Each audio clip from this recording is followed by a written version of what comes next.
अयोध्या में राम मंदिर के भूमि पूजन के साथ ही पूरे देश में राम नाम की गूंज सुनाई दे रही है। उधर राम मंदिर के भूमि पूजन को लेकर ऑल इंडिया मजलिस इत्तेहादुल मुस्लिमीन के चीफ असदुद्दीन ओवैसी ने नाराजगी जाहिर की है। ओवैसी ने कहा कि भारत एक सेक्युलर देश है। पीएम मोदी ने राम मंदिर का भूमि पूजन करके अपने पद की गरिमा का उल्लंघन किया है। भारत इंडिया का कोई मजहब नहीं है। आज प्रधानमंत्री ने नरेंद्र मोदी ने बहैसियत प्रधानमंत्री आज के भूमि पूजन में शिरकत करके उन्होंने जो ओथ लिया था उन्होंने उसका वायलेशन किया है। उन्होंने संविधान की का जो बेसिक स्ट्रक्चर है सेकुलरिज्म उसको वायलेट किया है।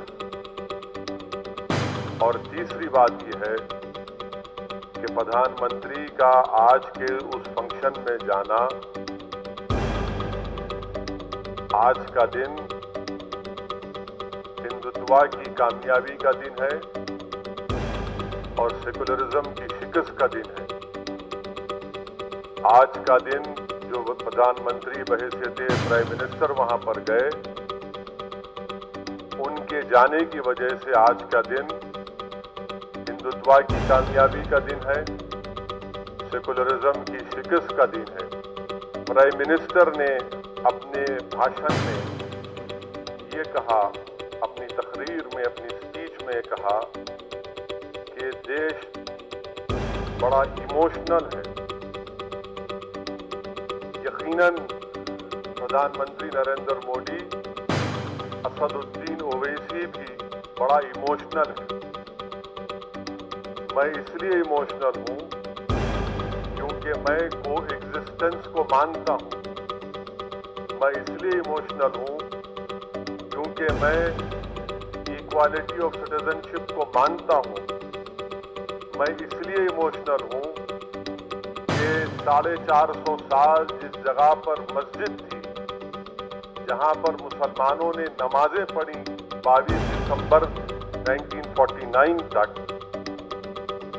मैं इसलिए भी इमोशनल हूं कि आप ही की पार्टी के लोगों ने सुप्रीम कोर्ट को झूठ बोलकर बीजेपी और संघ परिवार के लोगों ने 6 दिसंबर 1992 को बाबरी मस्जिद को शहीद किया।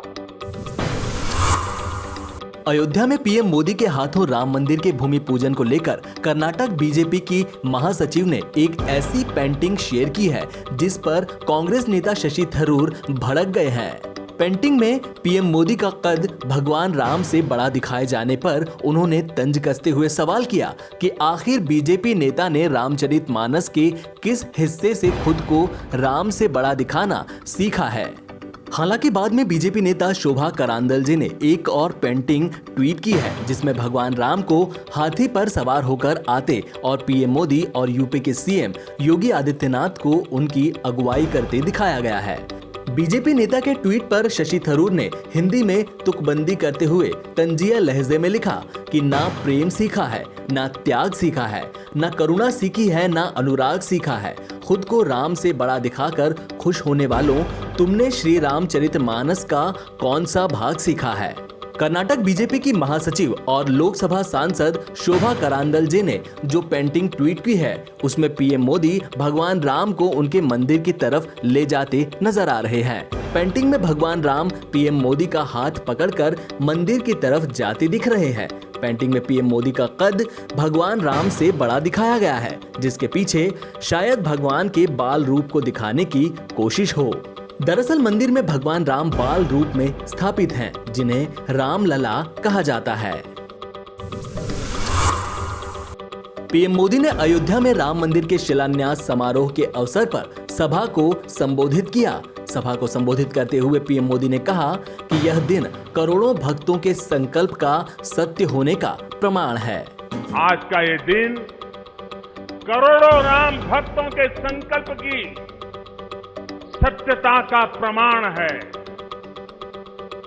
आज का ये दिन सत्य, अहिंसा, आस्था और बलिदान को न्याय प्रिय भारत की एक अनुपम भेंट है।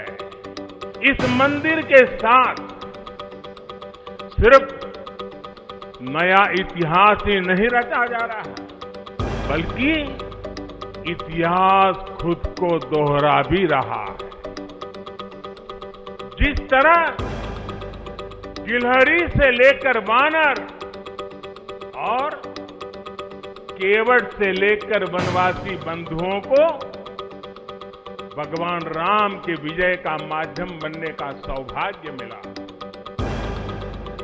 जिस तरह छोटे छोटे ग्वालों ने भगवान श्री कृष्ण द्वारा गोवर्धन पर्वत उठाने में बड़ी भूमिका निभाई, जिस तरह मावड़े छत्रपति वीर शिवाजी की स्वराज स्थापना के निमित्त बने, जिस तरह गरीब पिछड़े विदेशी आक्रांताओं के साथ लड़ाई में महाराजा सुहेल देव के संबल बने, जिस तरह दलितों, पिछड़ों, आदिवासियों, समाज के हर वर्ग ने आजादी की लड़ाई में गांधी जी को सहयोग दिया, उसी तरह आज देश भर के लोगों के सहयोग से राम मंदिर निर्माण का ये पुण्य कार्य प्रारंभ हुआ है। अयोध्या में राम मंदिर के शिलान्यास के बाद राष्ट्रीय स्वयंसेवक संघ प्रमुख मोहन भागवत ने कहा कि आज एक नए भारत की नई शुरुआत है। उन्होंने कहा कि हम वसुधैव कुटुंबकम में विश्वास रखने वाले लोग हैं। हम सबको साथ लेकर चलने में विश्वास करते हैं। आज एक नए भारत की एक नई शुरुआत है। सारे जगत में अपने को और अपने में सारे जगत को देखने की भारत की दृष्टि, जिसके कारण उसके प्रत्येक व्यक्ति का व्यवहार आज भी विश्व में सबसे अधिक सज्जनता का व्यवहार होता है और उस देश का सामूहिक व्यवहार सबके साथ वसुधैव कुटुंबकम का होता है। ऐसा स्वभाव और ऐसी अपने कर्तव्य का निर्वाह व्यावहारिक जगत की माया के दुविधा में से रास्ते निकालते हुए जितना हो सके सबको साथ लेकर आगे चलने का जो विधि एक बनती है, उसका अधिष्ठान आज यहां पर बन रहा है। परम वैभव संपन्न और सबका कल्याण करने वाला भारत, उसके निर्माण का शुभारंभ आज ऐसे निर्माण का व्यवस्थागत नेतृत्व जिनके हाथ से है, उनके हाथ से हो रहा है। ये और एक आनंद है।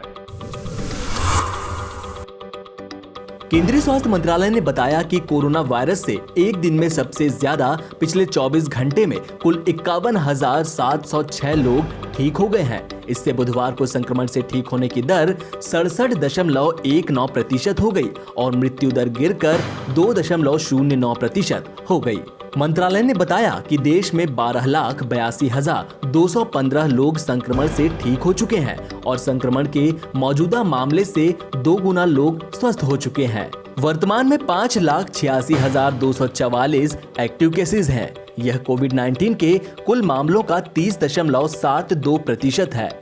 मंत्रालय ने एक बयान में बताया कि ज्यादा जांच, संक्रमित के संपर्क का तेजी से पता लगाने और उपचार को लेकर केंद्र की नीति की बदौलत स्वस्थ होने वाले मरीजों की संख्या लगातार बढ़ रही है। केंद्र, राज्य और केंद्र शासित प्रदेशों की सरकारों की रणनीति को समन्वित रूप से लागू करने से कोविड-19 के मामलों में मृत्यु दर कम हुई है। मंत्रालय ने कहा कि इसमें लगातार कमी आ रही है और यह 2.09% हो गया है।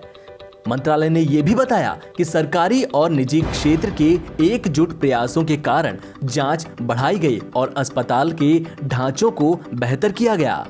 इससे पिछले 14 दिन में ठीक होने वालों की दर 63% से 67% तक पहुंच गई है। मंत्रालय ने कहा कि मंगलवार को लगातार दूसरे दिन कोविड-19 के 6 लाख से ज्यादा सैंपल्स की जांच की गई है। देश में अब तक 2,14,84,402 सैंपल्स की जांच की जा चुकी है।